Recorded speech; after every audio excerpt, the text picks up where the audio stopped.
بسم اللہ الرحمن الرحیم۔ قسم ہے ان ہواؤں کی جو غبار وغیرہ کو اڑاتی ہوں، پھر ان بادلوں کی جو بوجھ یعنی بارش کو اٹھاتے ہیں، پھر ان کشتیوں کی جو نرمی سے چلتی ہیں، پھر ان فرشتوں کی جو حکم کے موافق چیزیں تقسیم کرتے ہیں۔ تم سے جس قیامت کا وعدہ کیا جاتا ہے وہ بالکل سچ ہے، اور اعمال کی جزا و سزا ضرور ہونے والی ہے۔ قسم ہے آسمان کی جس میں فرشتوں کے چلنے کے راستے ہیں کہ تم یعنی سب لوگ قیامت کے بارے میں مختلف گفتگو میں ہو۔ اسی سے وہی پھرتا ہے جس کو پھرنا ہوتا ہے۔ غارت ہو جائیں بے سند باتیں کرنے والے جو کہ جہالت میں بھولے ہوئے ہیں۔ پوچھتے ہیں کہ روز جزا کب ہوگا، جس دن وہ لوگ آگ میں رکھے جائیں گے اور کہا جائے گا کہ اپنی اس سزا کا مزہ چکھو، یہی ہے جس کی تم جلدی مچایا کرتے تھے۔ بے شک متقی لوگ بہشتوں میں اور چشموں میں ہوں گے، اور ان کے رب نے ان کو جو ثواب عطا کیا ہوگا وہ اس کی خوشی خوشی لے رہے ہوں گے۔ اور کیوں نہ ہو، وہ لوگ اس کے قبل دنیا میں نیکوکار تھے۔ وہ لوگ رات کو بہت کم سوتے تھے اور آخری شب میں استغفار کیا کرتے تھے، اور ان کے مال میں سوالی اور غیر سوالی کا حق تھا۔ اور یقین لانے والوں کے لیے زمین میں بہت سی نشانیاں ہیں، اور خود تمہاری ذات میں بھی، اور کیا تم کو دکھائی نہیں دیتا؟ اور تمہارا رزق اور جو تم سے قیامت کے متعلق وعدہ کیا جاتا ہے، ان سب کا معین وقت آسمان میں ہے۔ تو قسم ہے آسمان میں اور زمین کے پروردگار کی کہ وہ برحق ہے جیسا تم باتیں کر رہے ہو۔ کیا ابراہیم علیہ السلام کے معزز مہمانوں کی حکایت آپ تک پہنچی ہے؟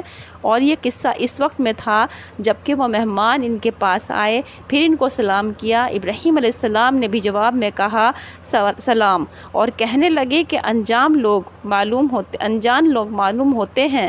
پھر اپنے گھر کی طرف چلے اور ایک فربا بچھڑا تلا ہوا لائے اور اس کو ان کے پاس یعنی سامنے لا کر رکھا۔ کہنے لگے آپ لوگ کھاتے کیوں نہیں؟ تو ان سے دل میں خوف زدہ ہوئے، اور انہوں نے کہا کہ تم ڈرو مت، اور ان کو ایک فرزند کی بشارت دی جو بڑا عالم ہوگا۔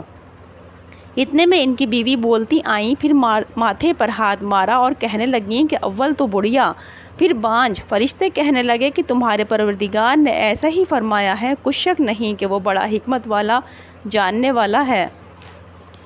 اور ابراہیم علیہ السلام کہنے لگے کہ اچھا تو یہ بتلاؤ کہ تم کو بڑی مہم کیا وہ درپیش ہے اے فرشتوں؟ فرشتوں نے کہا کہ ہم ایک مجرم قوم یعنی قوم لوط کی طرف بھیجے گئے ہیں تاکہ ہم ان پر کنگڑ کے پتھر برسائیں، جن پر آپ کے رب کے پاس یعنی عالم غیب میں خاص نشانیاں بھی ہیں حد سے گزرنے والوں کے لیے۔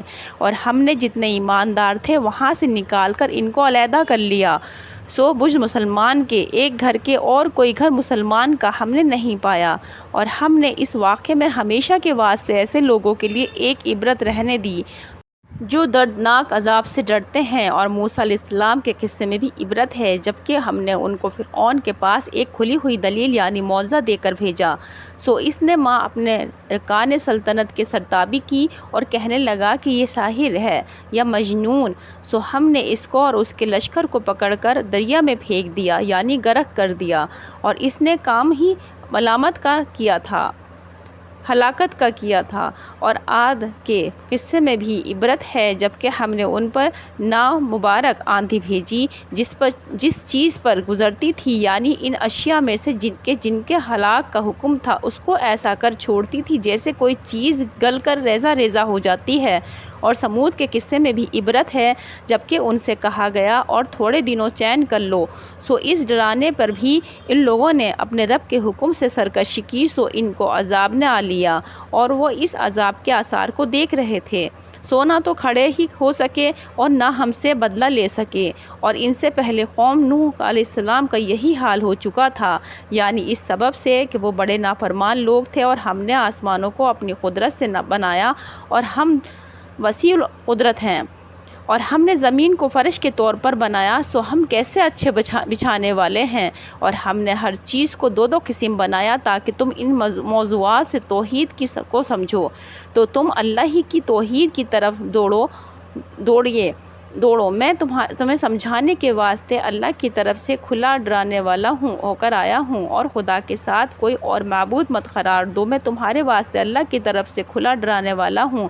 اسی طرح جو کافر لوگ ان سے پہلے ہو گزرے ہیں، ان کے پاس کوئی پیغمبر ایسا نہیں آیا جس کو انہوں نے ساحر یا مجنون نہ کہا ہو۔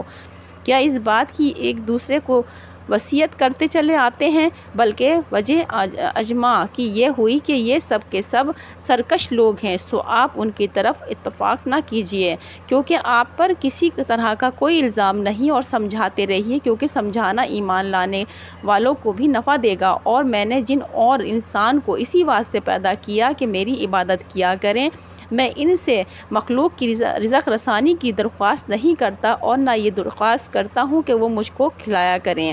اللہ خود ہے سب کو رزق پہنچانے والا، قوت والا، نہایت قوت والا ہے۔ تو ان ظالموں کے لیے سزا کی بھی باری علم الہی میں مقرر ہے، جیسے ان کی گزشتہ ہم مشربوں کی باری مقرر تھی، سو مجھ سے عذاب جلدی طلب نہ کریں۔ غرض ان کافروں کے لیے اس دن کے آنے سے بڑی خرابی ہوگی جس کا ان سے وعدہ کیا جاتا ہے۔